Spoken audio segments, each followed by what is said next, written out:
안녕하십니까. 트레이더 정기봉입니다. 오늘 설치할 내용은 포스코 홀딩스입니다.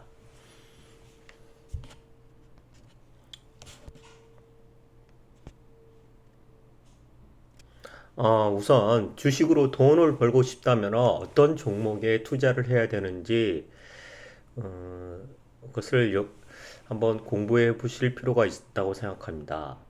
우선은 생산 설비에 투자하는 회사를 사셔야 됩니다. 생산 설비를 투자했다라는 것은 그 회사가 그 어떤 업종이든 그 산업에서 그 전망을 좋게 보고 있고 앞으로 그것을 확대하겠다라는 그 확신을 갖고 시작하는 겁니다. 유명 가치 투자자인 피터 렌치의 책에 보면은 이런 내용이 나옵니다. 어느 공장에 있는 노동자인데 그 공장들이 계속 생기는 걸 보고 그 회사에 주식을 샀더니 나중에 큰 부자가 되었다는 내용이 나옵니다.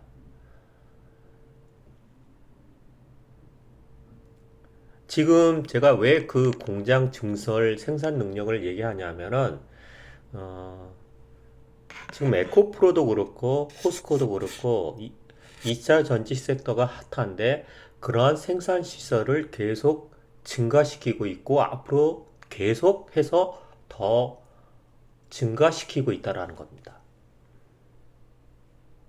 그리고 모든 성장주의 사이클에 대해서 한번 연구해 볼 필요가 있는데요. 모든 성장주의 사이클은 고퍼, 즉 가격이 이익이 안 나고 있는데 있을 때 사고 그 다음에 접어 이익이 가장 많이 극대화되어 있을 때는 팔아야 되는 게 정석입니다. 어, 그 예로 통신주가 그랬고 조선주가 그랬고 바이오주가 그랬고 지금의 2차 전지 섹터인 에코프로하고 포스코가 그러한 게 해당됩니다. 또한 그 미국의 테슬라라는 어떤 주식을 보듯이 테슬라가 처음에 기업이 망한다. 그리고 일론 머스크가 사기꾼이다. 막 말이 많았습니다. 그때 주가를 보시면 거의 뭐 몇십 달러였겠죠. 근데 그게 계속 의문을 품고 있으면서도 회사가 계속 좋아지려고 할 때쯤부터 가격 계속 상승합니다. 그러면은 현재 그 테슬라의 주가가 이익이 더 많이 나고 있습니다. 근데 그러면 그 주가는 오히려 이익이 많이 나고 있으면 더 가야겠죠. 근데 반대로 지금 현재 재무 상태나 이익 구조는 더 많이 나고 있는데 주가는 옛날에 비해서 더 반토막 나버렸습니다. 이게 모든 성장주들이 그렇습니다. 옛날에 통신주의 SK텔레콤도 그렇고 KT도 그렇고 거의 몇백만 원씩 갔습니다. SK텔레콤 같은 경우는 제 기억으로 한 300만 원인가 200만 원 근처까지 간 걸로 알고 있습니다. 그 당시에 그 저점에 또 외국인들이 많이 샀고 그 다음에 300만 원 그 400만 원 근처에서 외국인들이 다 팔았습니다. 그때 그 통신주들이 이익이 났었냐? 이익이 안 났었습니다. 근데 지금 현재의 통신주들이 이익이 어마어마합니다. 그리고 배당도 많이 줍니다. 그러면 지금이 오히려 더 가치 투자자적인 면에서는 그 주식을 사야 되지만은 이미 그 큰 시세를 줬고 단물은 빨아먹은 겁니다. 바이오주도 그랬고 조선주도 마찬가지입니다. 근데 지금 이제 어떤 다른 방송을 듣다가 이런 그 고성장주들의 최고 고점이 PBR이 거의 10배 정도 수준이었다고 합니다.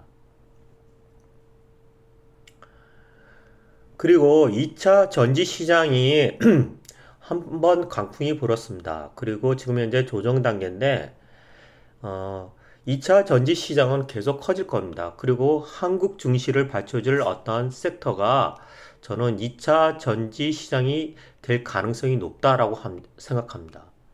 물론 가장 큰 포지션을 차지한 삼성이나 하이닉스 같은 반도체 섹터가 지금 현재 고전을 면치 못하고 있습니다. 그리고 현재 시점에서는 상당히 저점에라고 생각합니다. 앞으로 상승 가능성도 상당히 높습니다.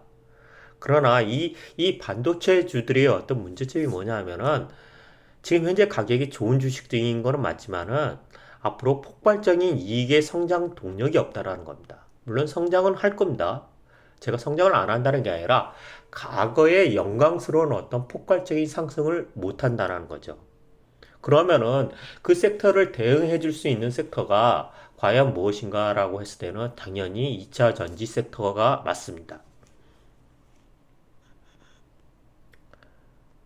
제가 포스코 홀딩스를 좋아하는 이유를 일단 말씀드리겠습니다. 그리고 최근에 에코프로가 폭등했던 이유 중에 하나가 그러한 사례를 공부하면서 포스코가 당연히 이런 그림을 갈 수밖에 없다는 이유를 말씀드리겠습니다.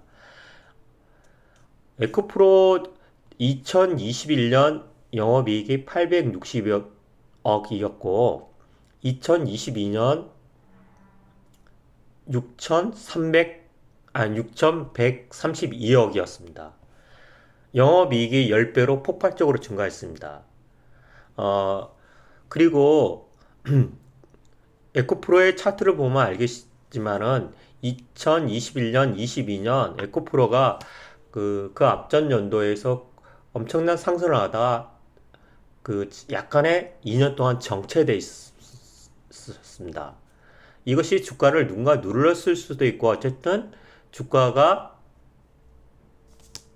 조정을 받은 거죠. 그러다가 최근에 실적이 10배로 폭발적으로 늘어나는 걸 보고 그것이 어떤 그 실적의 모멘텀으로 작용해서 두 달간 7배의 작전에 성공했습니다. 제가 작전이라고 하는 말을 쓰는 표현은 이 에코프로는 사실 코스닥이지 않습니까? 코스닥은 일반 기관들도 있긴 하겠지만 제가 보기에는 어떤 큰 손을 가진 개인들이 많을 겁니다. 그런 그 개인들을 하고 일부 어떤 세력들이 야합을 해서 작전을 핀 거 맞습니다.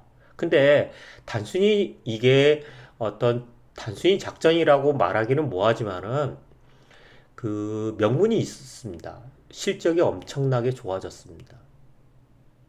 이 실적이 엄청나게 좋아졌는 거는 누구도 부인할 수가 없고 다만 너무 과열된 구간에서 급격하게 올라갔다는 게 문제겠죠.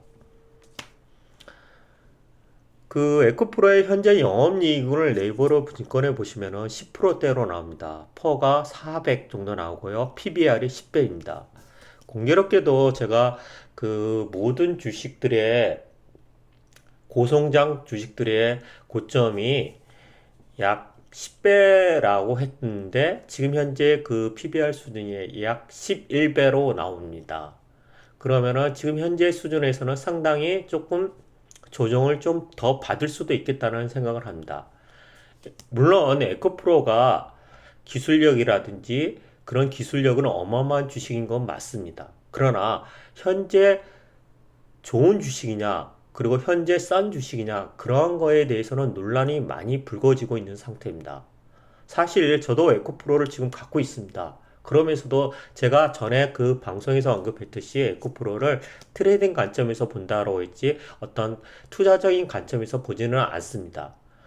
그러나 어쨌든 저도 에코프로를 어, 상당량을 조금 갖고 있는 편에 속합니다. 그럼에도 제가 그 에코프로를 가치 투자라고는 저는 생각하지는 않습니다. 그러나 저는 현재 만약 그 최고의 종목을 뽑으라고 한다면 포스코 홀딩스를 뽑을 겁니다. 저는 당연히 포스코 홀딩스는 가치 종목이고 고성장 종목이라고 판단합니다. 그 이유를 일단 말씀드리겠습니다.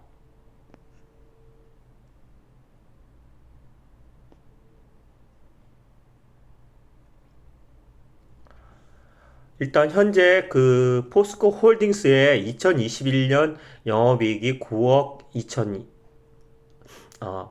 이거 잘못된 것 같습니다. 9조 2천억일 겁니다. 그리고 그 다음에 22년이 4조 8천억입니다. 그리고 영업이익률이 5%, 퍼가 10, PBR이 0.57. 현재 그 자산 가치의 수준에도 못 미치는 그 저평가 영역입니다. 이런 최근에 가장 그 포스코가 그 강풍이 분 이유 중에 니툰 사업이었는데요. 니툰 사업의 그 외국계 회사들의 경쟁 회사들의 영업이익을 보니 60에서 70% 정도 된다고 합니다.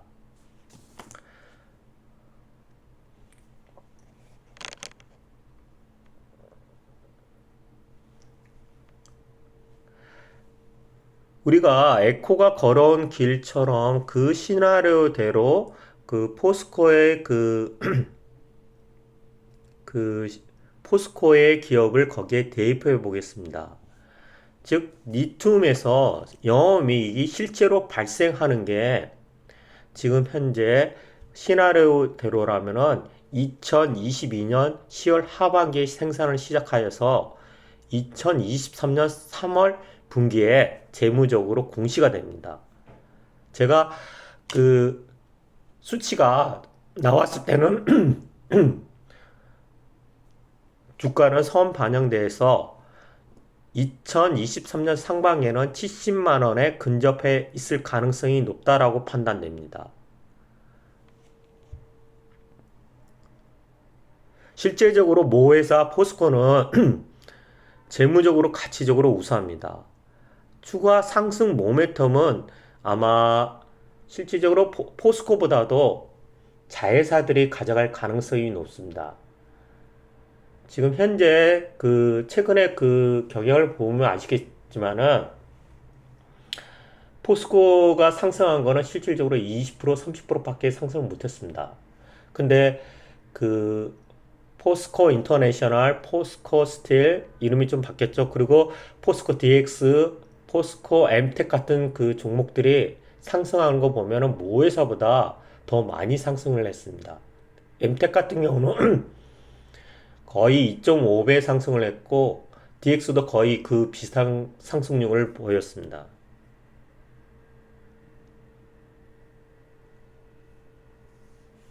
역대 최고 성장주의 PBR 밴드가 10배라고 했을 때 포스코가 앞으로 그 가야 할 주가는 예측 밖의 영역이라고 생각합니다. 그러면은 이제 포스코가 왜 갈 수밖에 없는 이유를 몇 가지 근거들을 얘기하겠습니다. 그 에코프로가 갔던 길을 포스코도 같은 길을 가고 있습니다. 즉 공장을 증설하고 그것이 이익이 나오면 재무적 가치로 보일 때쯤에 폭발하겠죠. 그리고 에코보다도 더 좋은 이유가 포스코는 광물 자원을 확보하고 있습니다. 앞으로 우리 개인 투자자들이 에코프로에서 7배가 단기간에 2달간에 7배가 폭발하는 그러한 그 시세 분출을 볼 수 있는 종목은 딱 유일하다고 생각합니다. 포스코 홀딩스밖에 없습니다.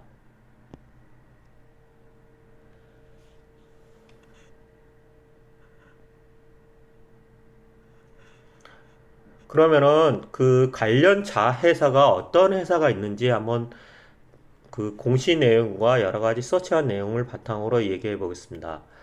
우선 포스코 리튬 관련 회사가 어떤 회사가 있냐면은 포스코 아리엔테나가 있습니다.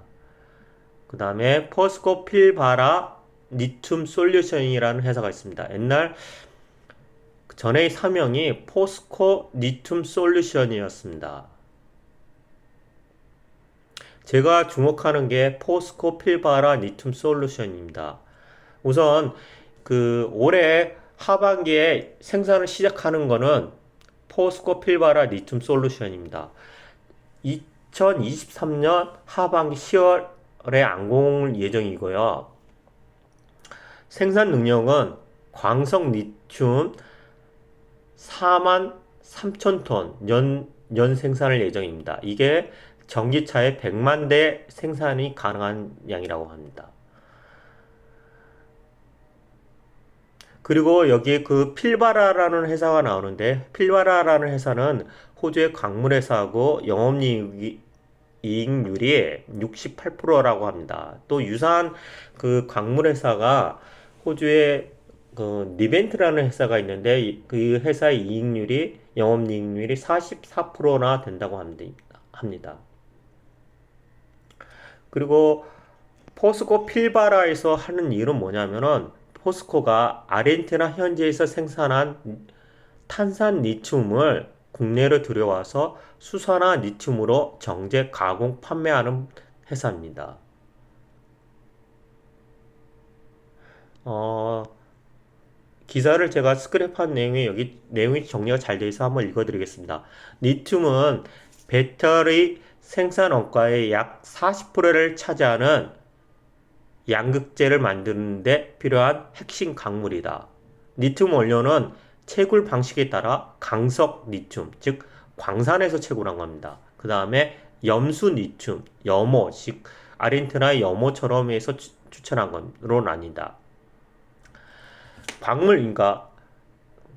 광산 리튬은 광물 상태로 채취된 리튬은 탄산 리튬이나 수산화 리튬으로 정제 가공해 배터리 원료로 쓰인다. 라고 했습니다. 그리고 보시면 포스코 리튬 솔루션은 즉 지금 아까 필바라를 말하는 겁니다. 이름이 바뀌었습니다. 포스코 리튬 솔루션은 내년 상반기 즉 올해입니다. 올해 그 올해 3월 달에 전남 광양에 수산화 리튬 정제 공장을 착공했고 2025년 하반기에 준공할 계획이다. 이게 계속 짓나 봅니다. 여기 보시면은 국내 수산화 리튬 생산 공장이 완공되면 포스코는 배터리 산업의 첫 시작인 리튬 광물 채굴부터, 즉 채굴은 아르헨티나에서 하겠죠. 그 다음에 이것을 들여와서 정제 가공을 거칩니다. 즉 지금 필바라 거기서 하겠죠. 광양 공장에서 한다는 거죠. 최종 소재 공급을까지 이 소재를 다시 이제 포스코 케미칼이 담당하겠죠. 양극재로 만들겠죠. 까지 그러니까 광물 채굴, 정제 가공, 그 다음에 소재 공급까지 이를 밸류체인 가치사슬을 국내에서 유일하게 갖추게 된다. 이러한 밸류체인을 통해 포스코는 2030년까지 리튬 생산 체제를 연 30만 톤, 국내 최대 규모로 구축해 글로벌 3위 되겠다는 것이 목표로 하고 있다. 여기 보시면 포스코 리튬 솔루션이 포스코 필바라 리튬 솔루션으로 상호를 변경했다는 게 나옵니다. 또 하나 여기 나중에 보시면 또 설명하겠는데요. 포스코 터미널에서 포스코 플로우, 이게 수소를 취급하는 회사입니다.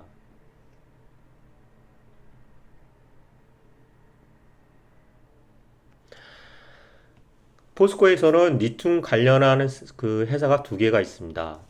하나는 포스코 아르헨티나 있고, 광양에는 포스코 필바라, 전의 이름이 포스코 리튬 솔루션입니다. 제가 주목하는 이유는 포스코 필바라라는 그 광양의 현재 그 착공된 회사에서 올해 10월 달에 리튬이 생산이 된다라는 겁니다. 여기 보시면 광석 리튬을 많이 하기도 하고 아까 말처럼 수산화 리튬으로 제공하기도 한다고 합니다. 또 하나가 이제 내년에는 그 아르헨티나 현지에 공장을 짓고 있습니다. 그게 포스코 아르헨티나하고 2024년 6월 상반기에 완공 예정이라고 합니다. 공시 자료에 의하면은 수산화 리튬을 연 2만 5천 톤을 생산하고 탄산 리튬을 연 2만 3천 톤을 생산 예정이라고 합니다. 제가 그 올해 상반기에 리튬이 생산이 시작되고 이 영업이익률이 일반 그 60%가 넘어간다고 했을 때 아무리 보수적으로 잡아서 50%라고 했을 때 이 영업이익이 어마어마하다는 거죠. 그리고 이게 수치로 나오는 게 내년 상반기라는 겁니다.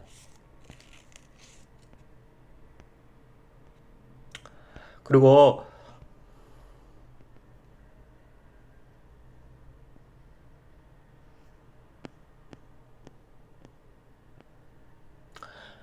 포스코가 단순히 리튬 사업만 하냐? 아닙니다. 폐 배터리 사업을 하고 있습니다. 에코프로도 폐 배터리 사업을 하고 있는 걸로 알고 있는데요. 실제적으로 포스코는 조금 늦게 시작했고 올해 2023년 1월 달에 양산을 시작했고 또 9월 달에도 다른 회사에서 하고 있습니다.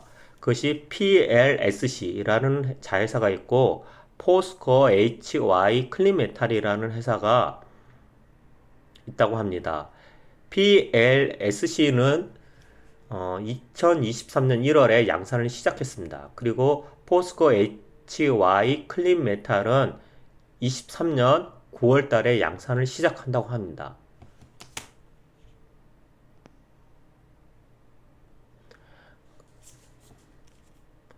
그리고 니켈 관련해서는 SNNC라는 회사를 자회사를 가지고 있습니다.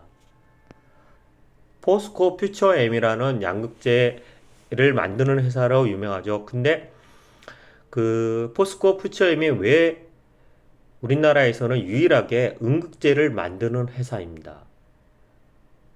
그 사업 보고서를 보니까 국내에서는 음극재를 만들 수 있는 회사가 포스코 퓨처엠이 유일하다고 합니다. 그리고 차세대 소재 그런 어떤 산업들로 이런 기업들을 갖고 있고 지금 현재 그 포스코가 지금 그 유튜브라도 많이 얘기가 나오고 있는 게 뭐냐면 수소 관련인가 친환경 에너지입니다. 수소 관련해서는 포스코 터미널이라는 회사가 나옵니다. 아까 이게 사명이 바뀌었습니다. 최근에 그 한국경제TV 그 신문에 나온 기사인데요. 어떤 내용이 나왔냐면은 포스코 그룹은 광양을 수소 복합 콤플렉스로 조성 중이다. 포스코 인터내셔널은 광양 LNG 터미널에 청정수소, 암모니아까지 동시에 안정적으로 공급 가능한 원스톱 솔루션 인프라를 구축한다는 목표다. LNG 터미널이 암모니아와 수소 저장, 생산, 공급을 한 번에 해내는 복합 단지로 거듭나는 것이다. 이게 이게 사명이 바뀝니다. 아까 보시면 LNG 터미널이 나옵니다. 여기.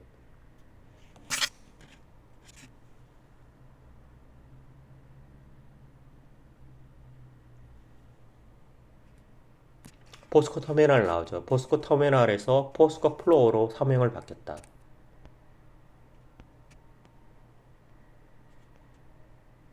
그리고 이거는 최근에 광양에 4조 4천억을 투자했다라는 거고, 그 전에 그 동호완이라는 게 어떤 곳이냐면은 정부를 통해 정부한테 이 토지를 포스코 철강 쪽으로만 그 생산을 하겠다라고 해서 어떤 그 매립한 그 토지라고 알고 있습니다. 근데 최근에 2차 전지 섹터를 새로 포스코가 전환하다 보니까 이 부지를 2차 전지와 관련한 그리고 수소 그런 어떤 새로운 비철강 사업을 하겠다라고 그 정부에게 허락을 받았다라고는 내용이 납니다. 그러면서 원래는 철강 산업을 하려고 그 그 토지를 이제는 2차 전지 섹터 그리고 수소 관련해서 이 부지에서 공장을 짓고 투자를 하겠다라는 내용입니다.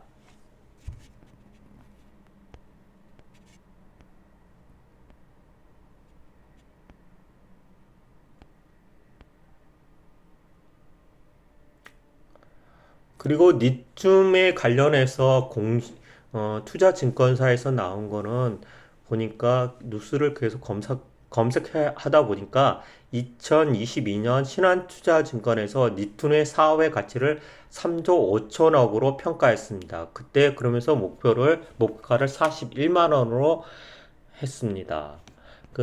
물론 이제 이거에 대한 내용은 제가 완전한 전문가가 아니기 때문에 한번 읽어보겠습니다. 박 연구원은 포스코 홀딩스와 리튬 생산 규모 일정이 비슷한 캐나다의 LAC와 비교해본 결과 이게 즉 리튬을 생산하는 캐나다의 어떤 회사 같습니다. LAC가 있고 해본 결과 리튬 사업이 최소 3조 5천억의 가치를 가지고 있다고 추정했다. 그리고 보면은 리튬 공급 부족 현상이 이어 가격 하락 가능성은 작다라고. 그리고 리튬은 대체재를 구하기 쉽지 않아 양산 시점이 다가올수록 포스코 홀딩스의 가치는 높아질 것이다.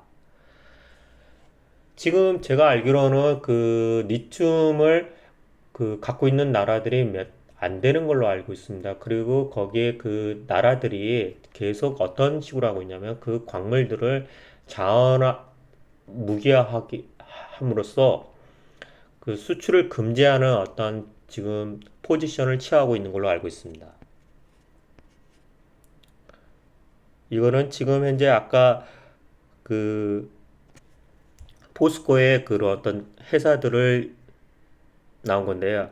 제가 아까 실질적으로 내년 상반기쯤 되면은 포스코가 70만 원 근처가 갈 가능성이 높다라고 판단하고 그리고 그에 따라서 주변 그 자회사들이 주가가 엄청나게 폭등할 가능성이 더 높다라고 생각한다고 했지 않습니까? 최근 자회사들의 폭등에서 보시다시피 그 중에 포스코 인터내셔널이 그랬고 포스코 스틸이 그랬고 포스코 ICT 그 다음에 포스코 엠텍이 있습니다. 특히 ICT 같은 경우는 보면은 여기에 실질적으로 그런 어떤 포스코 IT에 관련된 일을 하고 있고 엠텍 같은 경우는 포장을 하기도 하고 또 철강 원료를 생산합니다. 특히 알루미늄 쪽으로 생산을 하기 때문에 어떤 형태로든지 사람들의 투자자들이 실질적으로 알짜배기는 포스코 홀딩스가 맞습니다. 그리고 기업 가치적으로는 그게 당연히 그 가치를 평가받아야 되고 그런데 실질적으로 워낙 무겁다 보니까 어떤 현상이 발생하냐면은 포스코에서는 너무 비싸고 움직임도 천천히 간다라고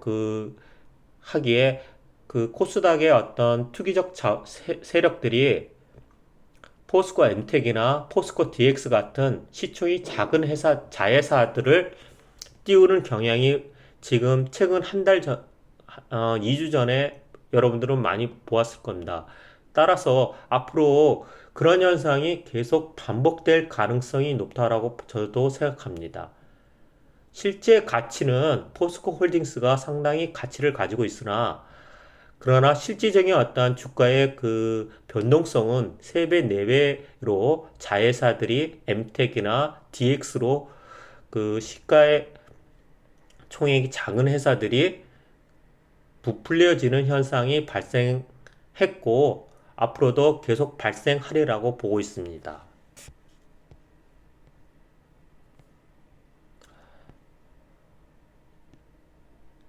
일단 제가 말하려는 취지에 간략하게 말씀드리겠습니다. 올해 2022년 10월 달에 포스코 필바라라는 포스코 자회사가 여기 홈페이지에 보겠습니다. 필바라